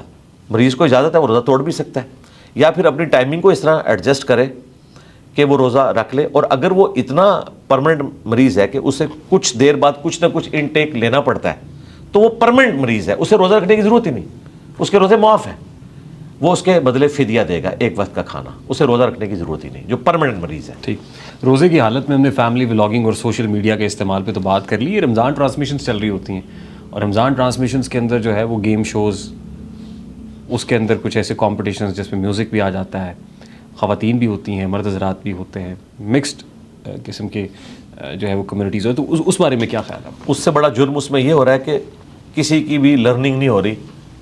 आपको कहा जा रहा है तुक्का लगाओ कि इस बॉक्स में क्या है। तो जब ये बात मैं सुनता हूँ तो मैं कहता हूँ तारिक अजीज़ रहिमहुल्लाह ताला तक अगर कब्र में ये आवाज़ पहुँच जाए तो उनकी रूह भी कांप उठेगी कि ये कुछ हो रहा है इस मुल्क में। एक वो वक्त था जब तारिक अजीज़ शो लगता था, बल्कि जब हम छोटे थे तो नीलाम घर, जिसमें हम सीखते थे। मेरा काफ़ी सारा जनरल नॉलेज मैट्रिक की लाइफ तक उसके ज़रिए था। मैट्रिक में जब कंपटीशन हुआ, मेरी पहली पोजीशन आई थी जनरल नॉलेज पे, और वो सारा क्रेडिट इनका था। और आज हमारे टीवी पे क्या दिखाया जा रहा है? जब मैं एफएससी में पढ़ता था उस वक्त PTV 2 एक चलता था, जिस पे आपको जो जदीद साइंटिफिक डिस्कवरीज हो रही हैं उनको उर्दू डबिंग के साथ दिखाया जाता था। ये सारी साइंस जो FSC लेवल की है वो पढ़ाई जाती थी। फिर आपको कारोबार करने के तरीके बताए जाते थे, फार्मिंग का, बाकी सारे। और आजकल टीवी पे ये कुछ हो रहा है रमज़ान नशरियात के नाम के ऊपर। भाई ये नशरियात तो हमारे अकायद को भी ख़राब कर रही हैं, हमारे मामलात को भी ख़राब कर रही हैं। इसकी बजाय कोई आप ऐसा शो रखें जिसमें लोगों की लर्निंग हो, क्वेश्चन आंसर सेशन रखें, लोगों को साइंस की तालीम दें, दीन की तालीम दें, कोई इन्फॉर्मेशन मिले। ये कौन से तुक्के हैं जी, इसमें से इतने सोना निकलेगा, इसमें से इतना निकलेगा। मैं हैरान हूँ कि लोग रातों रात अमीर बनने के चक्कर में इस किस्म के शोज़ देखते हैं। और मैं आपके कैमरे की वसातत से बताऊँ, जस्टिस शौकत सिद्दीकी साहब के पास मेरा एक केस लगा हुआ था जो मैंने इस्टेब्लिशमेंट के ख़िलाफ़ किया था अपने जॉब के सिलसिले में। उस दौरान हमारे ये तुक्का लगाने वाले एक भाई जो है, नाम लिए बगैर, जो रमज़ान ट्रांसमिशन में ये सब कुछ करते हैं, वो भी पेश हुए थे और उनकी खूब क्लास ली थी जस्टिस शौकत सिद्दीकी साहब ने। उन्होंने कहा यार रमज़ान ही रह गए इन तमाशों के लिए, रमज़ान में कम से कम आप लोग कोई नाज़रा कुरान लोगों को सिखा दें, कोई तर्जुमा सिखा दें। उन्होंने फिर बड़ी सख्त जजमेंट लिखी थी इन लोगों के बारे में। तो देखें इस तरह के भी जज हजरात हैं जो अपनी कोशिश करते रहे। उसके बाद काफ़ी सिलसिला फिर थम गया। अब उस लेवल के ऊपर नहीं है जिस तरह पहले हुआ करता था। अब काफ़ी हद तक ये सिलसिला थम गया है एज़ कम्पेयर टू 8 से 5-7 साल पहले आप चले जाएं। और आप देखते होंगे कि कई एक सेलिब्रिटीज़ जिनका ताल्लुक शोबिस के साथ है, वो दुपट्टा लेकर उलमाए दीन के पास आमने सामने बैठी होती थी और उलमाए दीन भी कोई लिहाज नहीं करते, उनको लोग देख रहे हैं और वो पहली नज़र माफ़ के चक्कर में कई घंटे तक बगैर आंख झपके हुए वो सामने देख रहे हैं। ये मैंने चंद एक मनाजर देखे हैं, ये ना समझे कि मैं कोई देखता हूँ, मुझे रमज़ान नशियात के साथ कोई लेना देना नहीं। हाँ, डॉक्टर आमिर लियाकत साहब जो प्रोग्राम करते थे आलिम ऑनलाइन या उसके बाद बोल्ड टीवी के ऊपर करते थे, वो मैं प्रोग्राम जो उलमा की डिस्कशन है वो बड़े शौक से देखता था, इसलिए कि मेरी कोई लर्निंग हो। और अगर इसमें कोई गलत बात रिपोर्ट हुई है तो मैं उसको फिर अपने प्लेटफॉर्म से बयान करता था कि ये बात कुरान और सुन्नत के ख़िलाफ़ है, ये यूँ है। ये मैं बस इस हद तक, बाकी मैं इस तरह की ट्रांसमिशंस को एंडोर्स नहीं करता। डॉक्टर जाकिर नाइक पाकिस्तान आए थे तो उन्होंने कहा कि जो ख़वातीन एंकर्स बैठी हुई होती टीवी पे, वो ख़ातून एंकर नहीं होनी चाहिए, यानी वो जायज़ नहीं ख़वातीन के वो मीडिया पे आए, वो बेशक बतौर एंकर ही बैठी हुई हो। ये बात दुरुस्त थी? मेरा भी अपना ज़ाती ख्याल यही है कि औरतों को इन कामों में नहीं पढ़ना चाहिए जिसमें वो मर्दों के साथ इस किस्म का इंटरेक्शन करें। मर्द मौजूद है वो करें, औरतें औरतों के साथ कर लें, ठीक है, अपने इंटरव्यू करें, डॉक्टर फरहत हाशमी के साथ करना है वो ज़रूर करें, लेकिन मर्दों के साथ जो इंटरेक्शन इस तरह का होता है, फिर हमारी जो बेसिक तालीमात हैं वो वायलेट होती हैं। अब वाज़े कुरान में हुक्म है सूरतुन नूर में कि मुमिन मर्दों से कहो कि अपनी निगाहें नीची रखें और मोमिना औरतों से कहो कि अपनी निगाहें नीची रखें। अब मुझे बताएं, अगर मेरे सामने एक खातून एंकर है और वो मेरे साथ आंखों में आंखें डाल के बात नहीं करेगी, हम तो एक दूसरे को जवाब ही नहीं दे सकते। और अगर आंखों में आंखें डालते हैं तो कुरान का हुक्म टूटता है। इसका एंड रिजल्ट यही है कि रेहान तारक साहब भी मेरे सामने आके बैठे हैं और जो उस हमारी सिस्टर ने हमसे बात करनी है वो आपके थ्रू कर लें। और अगर इंटरव्यू आपने किसी फीमेल स्कॉलर का लेना है या किसी फीमेल पॉलिटिशियन का लेना है तो सामने आप फीमेल बैठा लें ताकि इन झंझटों से आप बाहर निकलें। ठीक, वेरी क्विकली, कोई क्विकली नहीं, आसानी से करें। हो सकता है इतना क्रिटिकल क्वेश्चन हो मैं 5-10 मिनट उसमें बोल दूं। नहीं, बस मुझे आपसे कुछ मशवरे चाहिए कुछ लोगों के लिए। लोगों के लिए? जी, कुछ लोगों को कुछ मशवरे देने हैं आपने। अच्छा चले, अगर आप मुनासिब। हाँ जी जाहिर है, अब आप आ गए हैं तो आपको हमने एंटरटेन तो करना। जो पहला ही मशवरा है, नहीं मशवरा है उसके बाद हम बैठ के कंक्लूड। अच्छा पी लेना है। जो पहला मशवरा है सर वो साहिल अदीम साहब के लिए। क्या मशवरा उनको दूं मैं? जी, मशवरा तो आपने देना है। अच्छा, एक लाइन में दूं या पूरा लेक्चर दूं? हम आपके पास आ गए हैं, अब आप जो मर्जी कीजिए। चले, मैं कोशिश करता हूं कि एक लाइन में दूं। साहिल अदीम साहब के लिए मेरा मशवरा ये है कि वो अपने गुस्से को ज़रा काम करें। उनमें गुस्सा बहुत ज़्यादा पाया जाता है और वो अग्रेसिव स्टाइल के अंदर हर वक्त बात करते हैं। कभी मेरे तरीके से नॉर्मल भी बात करें, मैं भी अग्रेसिव बात करता हूँ लेकिन हमेशा अग्रेसिव नहीं रहता, नॉर्मल भी रहता हूँ, वो हर वक्त अग्रेसिव रहते हैं। एग्रेशन को कम करें। हाँ जी, उसको कम करें। नासिर मदनी साहब को क्या मशवरा देंगे? नासिर मदनी साहब तो हमारे महबूब एक मुबल्लिग हैं, हम उनसे बड़ी मोहब्बत करते हैं। हम उन्हें कहते हैं कि आप जब मस्जिद के मेंबर पर बैठें तो पॉलिटिशियंस का मजाक ना उड़ाया करें और कोई मिसालें दे लिया करें। मुफ्ती तारिक मसूद साहब। तारिक मसूद साहब तो बाज़ लाइफ चेंजिंग लतीफ़े सुनाते हैं, वो सुनाते रहें, किसी मौलवी की परवाह ना करें, आप लतीफ़े सुनाया करें, हमें भी बड़ा मज़ा आता है। बाज़ लतीफ़े तो वाकई बहुत मज़ेदार होते हैं, मैं शौक़ से सुनता हूँ।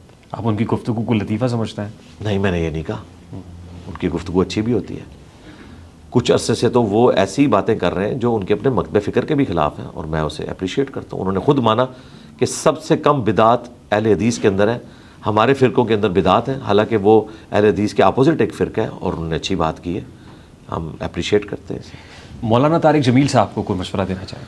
तारिक जमील साहब से हम ये अर्ज़ करेंगे कि वो पॉलिटिशियन से अपने आप को दूर रखें। कभी एक पॉलिटिशियन के साथ नज़र आते हैं, कभी दूसरे के साथ, और हर कोई उन्हें अपने नाम के ऊपर कैश करने की कोशिश करता है, और उसी में उनसे बाज़-औक़ात मिस हैंडलिंग होती है। आजकल जो अपने बेटे के साथ पॉडकास्ट कर रहे हैं, ये सिलसिला जारी रखें, ये बहुत अच्छा है, हम शौक़ से देख रहे हैं उनको। मुफ्ती कवी को क्या मशवरा देंगे? यार, मुफ्ती कवी साहब तो बस नाम के मुफ्ती हैं। वो जो दीन पेश कर रहे हैं वो बिल्कुल कुरान और सुन्नत के मुनाफी है, और उनके बाज़ अकायद बिल्कुल कुफरी हैं, गुमराही पर मबनी नहीं है, कुफरी अकायद है जो कुछ वो दीन के हवाले से बता रहे हैं। इसलिए कोई मकतब फ़िक्र उनको ऑन नहीं करता।